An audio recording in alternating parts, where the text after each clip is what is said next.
Olá, paz e bem, sejam bem-vindos, bem-vindas ao nosso 13º encontro do blog O Espírito de São Francisco de Assis nas Fontes Franciscanas. Nesse 13º encontro, nós iremos refletir um pouco sobre os números 25 e 26 da Legenda dos Três Companheiros, que está no capítulo, esses números estão no capítulo 8º da mesma legenda. A nossa reflexão terá como título Ouvir, entender e cumprir os conselhos de Cristo, e assim tornar-se mensageiro da paz e do bem. O capítulo 8º da Legenda dos Três Companheiros recebeu o seguinte título: Como, ouvidos e entendidos os conselhos de Cristo no Evangelho, Francisco mudou inteiramente o hábito exterior e vestiu o novo hábito da perfeição interior e exterior. Do como, do ouvir e entender, vem a mudança de hábito interior e exterior. Continuamos assim a seguir na leitura da Legenda dos Três Companheiros o caminho ou itinerário da conversão de São Francisco de Assis. Ouvir, entender e mudar. Estes três verbos nomeiam três momentos de uma única atitude. Nós tentaremos refletir sobre esta atitude que implica estes três momentos: ouvir, entender e mudar. O ouvir é aqui obediência. O ouvir da obediência é mais do que uma escuta qualquer. É uma escuta que se faz ausculta, isto é, concentração e atenção inteiramente devotada. Este ouvir é abertura para o outro, para a sua fala, na relação, no encontro, no diálogo com ele. Trata-se de um ouvir que deixa e faz crescer uma pertença ao outro, àquele que é ouvido. Em ouvindo, Francisco se abre e cresce para a pertença a Cristo. Tudo começa com esta abertura do ouvir. Cristo fala a Francisco no Evangelho durante as solenidades de uma missa. Na celebração da Eucaristia, Cristo se nos doa no mistério de sua palavra e no mistério de seu corpo e sangue. Cristo nos dirige a cada vez a sua palavra, sempre de novo e de maneira nova. Ele, na leitura do Evangelho, leitura litúrgica, nos interpela, nos chama em causa. Sua palavra, que, como dizia São Francisco, é espírito e vida, nos dirige um apelo na forma de mandamentos. Mas os mandamentos, mais do que comandos, são apelos e recomendações de um mestre, de alguém que nos ama e quer nos ver crescer e amadurecer em nossa identidade humana como discípulos seus. E o que de melhor ele nos tem a dar em sua fala conosco chamam-se conselhos. O que Francisco ouve de Jesus Cristo na proclamação de sua palavra no Evangelho são conselhos. Né? Pensemos nos conselhos que um pai, uma mãe dá a seus filhos, num conselho que um mestre dá a seu discípulo. É o que ele tem de melhor a oferecer para o bem daquele outro. Os conselhos são acenos, dicas, indicações de como alcançar a excelência do discipulado, quando nós estamos falando dos conselhos de Cristo. Conselho é algo que nos ajuda a discernir, a deliberar em vista de nossas ações. É o que nos ajuda a nos tornarmos resolutos em favor da nossa obra. É o que nos ajuda a ver longe e a agir bem. Por isso, os conselhos são presentes, são dádivas do Mestre. Os conselhos que São Francisco escutou são ditos por ocasião do envio dos discípulos como mensageiros que anunciariam o reino dos céus. Os discípulos se tornam, então, apóstolos, isto é, enviados. A palavra apóstolos, em grego, vem do verbo apostelo, que quer dizer envio. Então, apóstolos significam enviados. Eles, os discípulos, ao se tornarem apóstolos, são remetidos a um caminho para realizar o anúncio do Evangelho, isto é, da alegre mensagem de Jesus Cristo, que proclama o amor incondicional do seu Pai por nós, os seres humanos. Jesus dá conselhos determinados a esses discípulos que desde então são instituídos como apóstolos. Conselhos sobre como eles hão de se portar no caminho em que são enviados. O que mais chama a atenção de São Francisco é o que nós lemos nos versículos 9 e 10 do capítulo 10º do Evangelho de São Mateus. Jesus recomenda a seus discípulos para não levar nem ouro, nem prata, nem sacola ou alforge, nem pão, nem bastão, para não ter consigo 2 túnicas. Lembremos também que Pedro, ao curar o paralítico no pórtico do templo em Jerusalém, depois da ressurreição e do Pentecostes, diz a aquele homem: ouro e prata não tenho, mas o que tenho te dou. Em nome de Jesus Cristo, levanta-te e anda. Um papa da Idade Média certa vez comentou: hoje Pedro já não pode dizer ouro e prata eu não posso, já não pode dizer que ouro e prata eu não tenho. Por isso, hoje Pedro não pode dizer levanta-te e anda.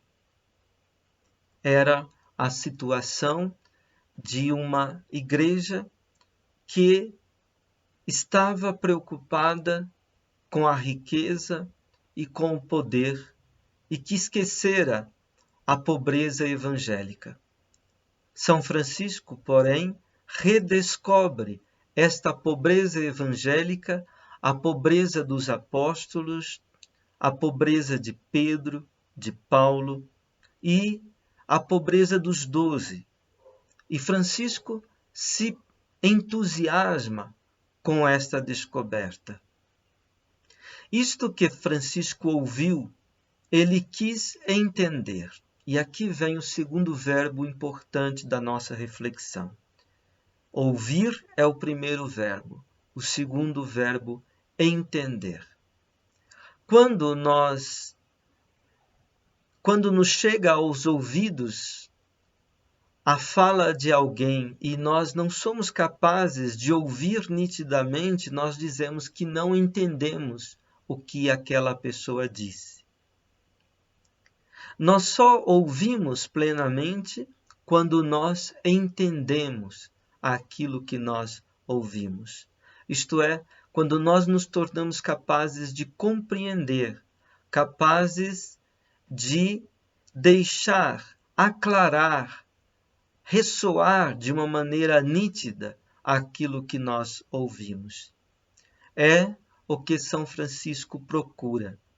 ele vai até o presbítero que tinha celebrado a missa, proclamado o evangelho, e ele pede ao presbítero que lhe explicasse, lhe explanasse, lhe aclarasse o evangelho. E quando Francisco pôde compreender, isto é, apreender e recolher os sentidos daquilo que ele tinha ouvido com clareza, então São Francisco foi tomado de alegria e disse: é isto que eu desejo de todo o meu coração. É isso que eu vou cumprir. E aí vem o terceiro verbo importante da nossa reflexão, o verbo cumprir, isto é, levar uma obra a termo, consumar a obra. E Francisco, como quando ele ouvira o apelo de Jesus Cristo em São Damião para reformar a sua igreja, ele não adiou, mas ele se lançou imediatamente na obra. Também agora Francisco não adia. Francisco subitamente, imediatamente começa a cumprir aquilo que ele tinha ouvido e compreendido. Ele começa a se transformar, começa a mudar, né? O verbo cumprir aqui traz consigo o verbo mudar. Essa mudança que aparece no texto como uma mudança de hábito, tanto de hábito exterior quanto de hábito interior, né? Ele que portava um hábito de eremita, que portava um báculo na mão, calçados nos pés, correia na cintura, se desfaz de tudo isso e faz um novo hábito, um hábito evangélico, apostólico. Mas esta mudança de hábito exterior, diz a legenda, trazia também uma mudança de hábito interior. O seu modo de habitar a terra, sob o céu em meio aos homens e às criaturas, mudaria, né? A palavra hábitos tem uma ligação com habere, que é ter, né? Mas também quer dizer algo como uma disposição permanente que alguém adquire a partir da sua dedicação livre a alguma coisa. Hábito é ainda o nosso modo de habitar a terra, não é? Ao mudar o hábito exterior, Francisco mudava o modo de habitar a terra, o seu modo de estar sob o céu, o seu modo de viver entre os homens e as criaturas, o seu modo de se relacionar com Deus e com os anjos, com todos os espíritos celestes e os santos. Então, era o todo que mudava na vida de Francisco. E essa mudança do todo era uma mudança para uma vida que era entoada na tonância, no tom da pobreza. E uma pobreza que significava liberdade para o Evangelho. Desde então, Francisco viveria uma vida evangélica e apostólica. Viveria como alguém que recebeu um encargo do seu mestre, que foi investido no serviço de mensageiro de Jesus Cristo. A força dos mensageiros, diz o teólogo Dietrich Bonhoeffer no seu livro O Discipulado, comentando o evangelho do envio dos apóstolos em Mateus capítulo 10, a força dos mensageiros, dizia, consiste na palavra de Jesus. A pobreza dos mensageiros deve poder testemunhar a riqueza essencial do seu Senhor. Tudo o que eles ministram em palavras e em obras foi recebido de graça. Por isso, o doar deles também precisa ser de graça. O encargo de mensageiro de Cristo, de anunciador do Evangelho, não deve ser para eles um pretexto para obter dinheiro e bens, poder e prestígio. Quem deve ser honrado é seu Senhor, e não os mensageiros. Eles devem fazer o seu caminho como alguém que recebeu e que receberá logo uma acolhida, uma hospedagem. Eles não devem confiar nos seus próprios recursos. Confiam antes na palavra de Jesus Cristo, que os enviou em pobreza, e na bondade do Pai do céu, que veste os lírios do campo e alimenta os pássaros do céu. Esta pobreza evangélica apostólica, porém, é uma dádiva, o dom da liberdade, da serenidade jovial e da jovialidade serena, que só é concedido aos desprendidos, aos desapegados, no seu interior, no seu coração. Por isso, a mudança de hábito exterior era um primeiro passo que levava Francisco a irromper nesta dimensão da pobreza evangélica e apostólica e de sua liberdade.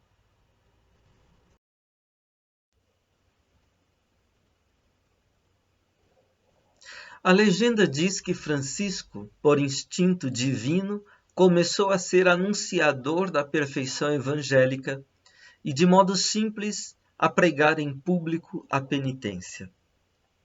Francisco não se baseia numa opinião sua, não se apoia em um sentimento ou em uma intuição humana. Ele é impelido por um instinto divino. Instinctus, em latim, quer dizer instigação, impulso, e daí também inspiração. Com outras palavras, era o Espírito Santo, sopro sagrado do Pai e do Filho, que o instigava, que o impelia ao anúncio do Evangelho, e por isso à pregação pública da penitência. Convertei-vos e crede no Evangelho. Lemos nos Evangelhos. Francisco, homem pneumático, isto é, homem movido, imbuído, perpassado pela unção do Espírito Santo, o pneuma, né, como se diz em grego a palavra espírito. Homem impelido pelo instinto divino, chama os seus concidadãos à conversão, à mudança de caminho, à mudança de vida. Dirige-lhes o apelo, a interpelação que João Batista e Jesus Cristo no Evangelho dirigiram aos seus ouvintes, a saber, a interpelação para a transformação da mente, a transformação do pensamento, do coração. Dirige-lhes o apelo à penitência. Trata-se de um apelo a retornar a Deus e de receber a grande graça de se tornar aquilo que somos, filhos dele. O apelo à penitência é o apelo a recuperar esta filiação divina, da qual nos perdemos ao vivermos nossas vidas no esquecimento de Deus. Porque as palavras de Francisco eram pneumáticas, isto é, iluminadas e inflamadas no fogo do Espírito Santo, elas não eram inanes, ocas, nem ridículas, mas eram palavras que mostravam de modo imediato e com grande evidência e esplendor do Evangelho de Jesus Cristo. Eram palavras imbuídas da força do Espírito e por isso penetravam até a medula do coração dos seus ouvintes, impelindo-os também eles à admiração e à conversão. O princípio, o meio e o fim da pregação de São Francisco se resumia numa única palavra: paz. O mensageiro de Jesus Cristo, o anunciador do Evangelho, é alguém que proclama a boa nova, a alegre mensagem da paz. Como dizia o profeta Isaías, como são belos os pés do mensageiro que anuncia a paz. Nas suas palavras, nas palavras de Francisco, a paz era posta em obra. A saudação de Francisco soava: o Senhor te dê a paz. Há paz ali onde há liberdade. Há paz ali onde vigora a quietude, a tranquilidade, a calma, em que o ser, a vida, é abrigada em sua essência, isto é, em seu pleno vigor, em sua saúde. Por isso, paz e salvação são um único fenômeno. Por isso, este voto de paz é uma saudação, ou seja, algo que comunica saúde. A palavra salus, em latim, significa tanto saúde quanto salvação. É a mesma palavra. A legenda fala de um precursor de São Francisco, que andava por Assis saudando toda a gente, dizendo deste modo: paz e bem, paz e bem.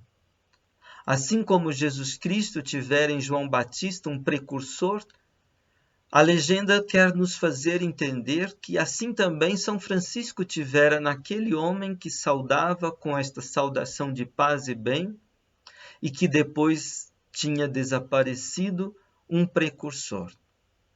Precursor quer dizer aquele que corre à frente, preparando do outro os caminhos. Paz existe ali onde há unidade. A paz é o estar recolhido num abrigo essencial, em que o ser, a vida, em seu pleno vigor e a unidade do ser da vida são resguardados. Paz e salvação são um único fenômeno. Francisco, perpassado pelo espírito dos profetas, anunciava a paz, pregava a salvação. Lemos na legenda. Salvação não quer dizer apenas escapar de um perigo. Salvação quer dizer libertação para a liberdade. Positivamente, quer dizer ser abrigado, protegido no vigor pleno, essencial da vida. Onde cresce a paz, cresce, floresce e frutifica o bem. O bem é aquilo que é íntegro, é aquilo que é inteiro, aquilo que é segundo o todo da vida. O bem aparece na consumação de uma obra que deslancha, que vinga, que se torna uma obra feliz. Paz e bem acontecem numa unidade, quando a obra da vida do homem deslancha na libertação para a liberdade da verdade, quando ela sucede conforme sua vocação, quando ela se torna uma boa ventura e assim se torna feliz. Para alcançar a paz e o bem, é necessário fazer, antes de tudo, o necessário. Depois, fazer o possível. Se o homem de boa vontade faz o necessário e o possível, a ele é dado também do alto o impossível. Essa mensagem de paz e bem, porém, não é apenas individual. Ela é também coletiva, comunitária, social. Assim como os indivíduos, também as comunidades e os povos carecem de trilhar um caminho que seja a realização de um projeto de paz e bem. Ali onde a convivência humana é continuamente fraturada e exposta a ameaças de destruição, de aniquilação e de devastação, ali onde o ódio e a violência dão o tom da convivência humana, como hoje na nossa sociedade, ali faz-se necessário ouvir sempre de novo a saudação e o anúncio de paz e bem. É preciso tecer de novo as relações humanas, de modo que os tecidos dos grupos, das comunidades, das sociedades, dos povos, sejam reintegrados na força da paz e do bem.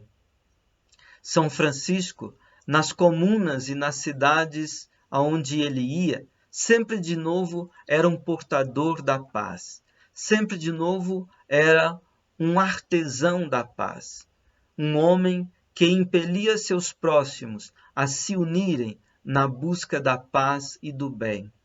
Um homem que convidava os seus concidadãos, os seus ouvintes, os seus irmãos a superarem as divisões, as discórdias, os rancores e os ódios mútuos e a olharem positivamente para o futuro, deixando que a força suave, mas ao mesmo tempo poderosa da paz pudesse tecer todas as relações de maneira quieta e silenciosa, para além de todas as agitações, para além de todas as sanhas e iras da convivência humana. Que nós também, ouvindo essa mensagem de paz e bem de São Francisco, possamos trilhar como indivíduos e como comunidades este caminho.